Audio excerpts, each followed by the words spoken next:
fortælle om fortrydelsespiller. Når man har fået uønsket graviditet, så kan man tage en fortrydelsespil, og man skal tage den første inden for 72 timer, og derefter skal man tage en mere inden for de næste 12 timer. Og så skal man meget gerne ikke være gravid. Den ser sådan her ud, når man køber dem, og de kan købes uden recept på apoteket. Fortrydelsespiller, de indeholder progesteron og østrogen. Når du tager en fortrydelsespille, så vil der komme et kraftigt fald i kønshormonet, og det vil så sige en menstruation, og det er der, hvor det befrugtede æg så bliver udstødt. Billedet her viser en baby på 8 måneder, så man kan se, at den lille nok til, at man kan få en abort. Billedet her viser sig en baby på 12 måneder, så man kan se, at den er større, så det er besværligt at få en abort. Loven om fri abort, den har fungeret siden 1974. Og man kan få abort indtil 12 uger i graviditeten. Men hvis en pige hun er under 18, så skal hun have sine forældres tilladelse.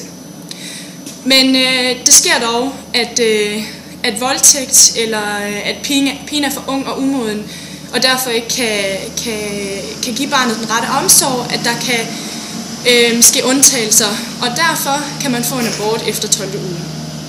Der er forskellige metoder. Den første og mest normale er en udsugning af fosteret, hvor man er enten under lokal eller fuld bedøvelse. Der kan være komplikationer under dette, hvor der kan ske underlivsbetændelse, og dette optræder ved 5% af de kvinder, der får abort. Underlivsbetændelse det kan give problemer med at blive gravid igen, så det er meget risikabelt. Der er også medicinsk abort, hvor man tager en abortpille, og den skal bruges inden der er gået 9 uger af graviditeten. Den indeholder et stof, som hindrer kønshormonet progesteron at vedligeholde moderkagen, som forsyner fosteret med næring, og derfor bliver fosteret og moderkagen udstødt. Det er den billige metode, men den er også mere smertefuld, men den giver dog mindre mulighed for underlivsbetændelse.